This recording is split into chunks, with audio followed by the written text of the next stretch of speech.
Hey guys, it's the 24th of December. I'm just chilling out, got a day off, you can tell my hair. Yeah, I managed to get the 24th off right before Christmas. I have no idea how it happened. Yeah, miracles do happen, but here we are. Just read an article by, I believe his name was Gabriel Rockhill. I'm gonna link the article in the description if you'd like to read it. But it's a good read, man. It's a good read because it, in much more flowery language and much more well researched sort of documentation, really does push forward what I've been saying a lot recently, which is that um, liberals will readily ally themselves with fascists in societies, right? That historically speaking, uh, like fascism is not a force that arises from without of the parliamentary structure, right? It comes through the parliamentary structure.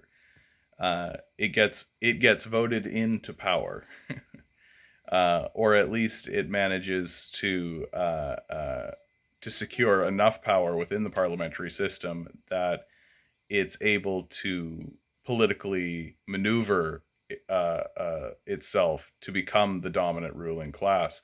And this is usually done with the support of liberals, that uh, liberals will eventually bend the knee to fascists in their society. I take a look at Justin Trudeau and his pack of liberals, and I see that kind of simpering weakness that allows a political organization to simply capitulate to morally evil forces. Absolutely. That as the liberals begin to lose power, because they've already begun that process, right? They've already begun the process of losing power. They had a majority government. Now they're in a minority government situation. The next election is a lot is going to be laid bare for them.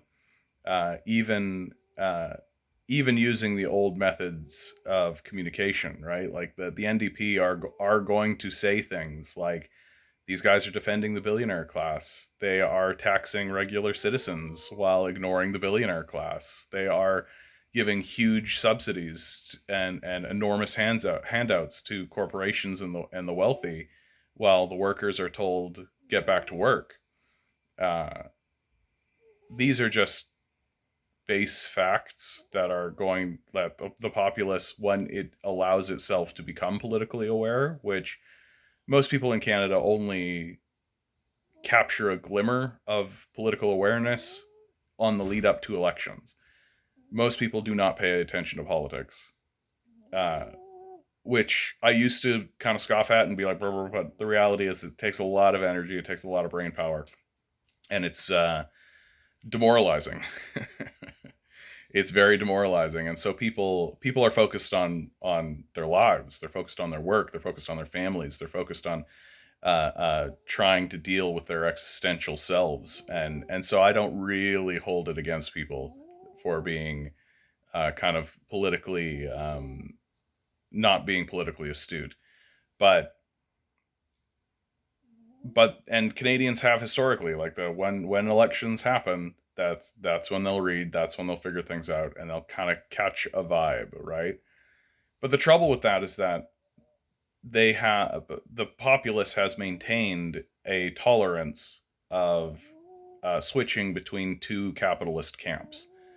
That uh, conversation within the news media and conversation within the traditional structures really disallow any serious consideration or conversation that falls outside of the capitalist structure. That everybody starts with the baseline that capitalism is good. And if you are to say that capitalism and capitalists themselves are worthless, and that they serve no purpose except to enrich a small segment of the society while impoverishing and destroying everything around them, you get pushed out, right? And as the liberals begin to lose power, they are going to start looking around for allies who will help them prop up their power, who will keep them in the club, so to speak, right? And liberals traditionally, when they're faced with um, with the choice, right? When they're faced with the choice of swinging to the left and allying themselves with socialists and communists in order to actually improve the society, or swinging right and allying themselves with fascists in order to uh, continue structuring the society for the benefit of capitalists exclusively, history has shown over and over again that they will swing to the right and that they will allow the fascists to take control and run the show. And I think we will see that here in Canada. I think it's pretty clear. Like, it's pretty clear that Aaron O'Toole is a fascist. Like, maybe not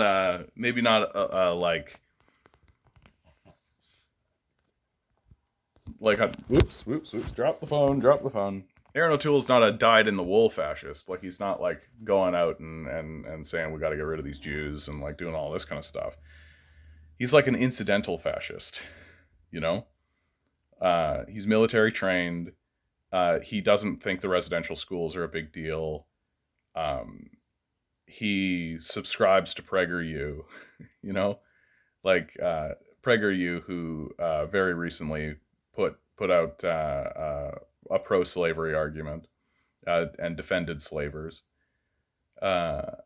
These are Aaron O'Toole's buddies. This is who he hangs around with. So at the very, very, very least, Aaron O'Toole is certainly a white supremacist. Like, I don't think you can make an argument that pretends like he isn't.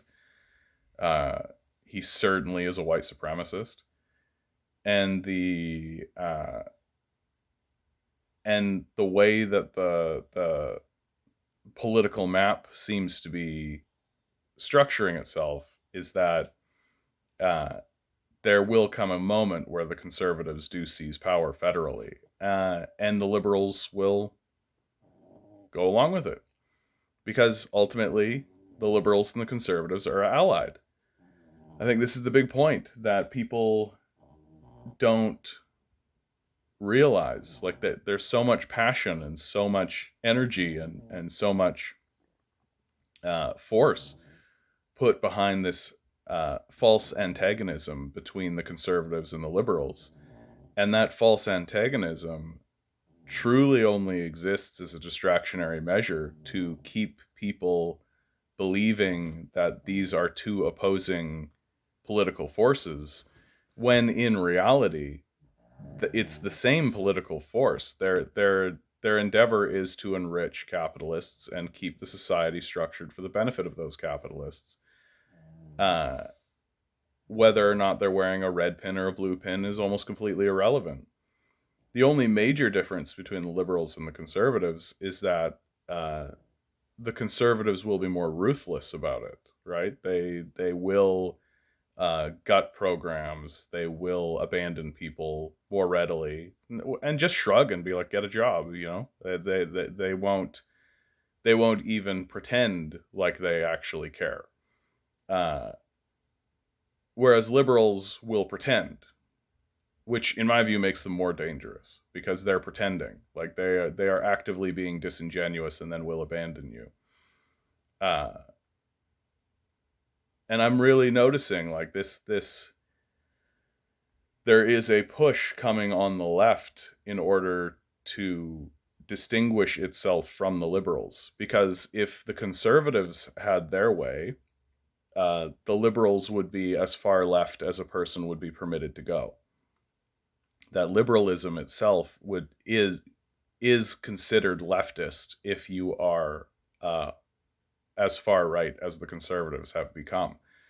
And as long as they can keep the conversation within that very narrow bandwidth, then they'll be happy. Because a conservative can live with a liberal government, because liberals are essentially moderate right wingers, right? And what they want is they want a conservative government to come in order to put forward, its agenda of white supremacy. But they can live with a liberal government because the liberal government isn't actually going to restructure things in any way. And this is why, like, you have news organizations. This is why you have hack propaganda outlets like the National Post calling Trudeau a socialist, because and using that as a dangerous term, using that as something to be feared, because anything to the left of the right wing ideology of liberalism should be considered dangerous, and is dangerous to the capitalist class. That's one thing I don't want to shy away from. Anything to the left of liberalism is dangerous to the capitalist class, because anything to the left of that starts to say things like, "Hey, have you noticed how worthless the capitalists are? Have you noticed how they do no work? They just siphon money. That's all they do. They're completely disconnected. They don't have any authority or reason to be these enormous power siphoners and these power vacuums. They just pool money and they do nothing with it. Nothing of value, certainly. And so, but if you are to stand up and actually say that, you'll just get pushed out.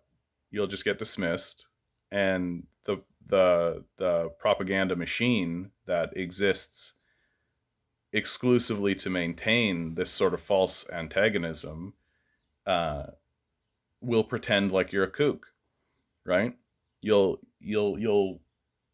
be treated as though you're this oddball weirdo who is off on the fringes, when the reality is that most people are starting to realize, like, yeah, wait a minute, I do all this work, I do all this effort, I put all this time in, I spend most of my time working for wages which don't pay my rent and don't that barely pay my rent, barely get food, or don't pay my rent and don't get food on my table. I don't have any extra spending money. I don't have anything. I can't save. I can't invest in anything. I can't do any of this kind of stuff that right wingers keep saying I can do.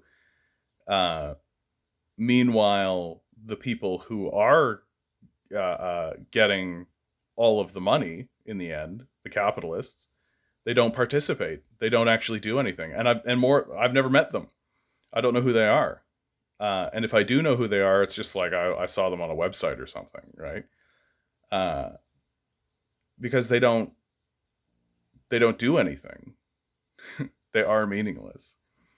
And because we have allowed these worthless, non-working, meaningless parasites to essentially glom onto the side of the society, they've restructured most of the institutions and most of the apparatuses of our government to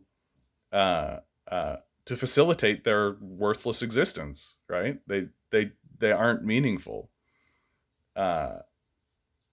except that they have this enormous sum of power, economic power, for no reason. And the reason why we can't say that kind of thing and we can't be taken seriously in the institutional media is because fundamentally the liberals and the conservatives are allied. That they both work to push forward a capitalist agenda. Yeah, and we should call them out on it like I am right now. Please check out that article that goes into great depth about this, because I think it's a very well-written article, really well-sourced. And especially as we move forward, we've got to be talking more seriously about that kind of thing. Head over to YouTube. That's where you get the long-form videos. Who knows? Maybe I'll get a Patreon set up. You can start giving me money. Give me the money. Right now, just give me some likes. Give me a like. Give me a share. Give me a subscribe. Hitting all those buttons, hitting all those bells, hitting all those whistles really does help me out. And hey, more importantly than anything else, makes me feel really good about myself. And you know what? It's Christmas. It's Christmas. All right, guys. Good luck. Have fun out there.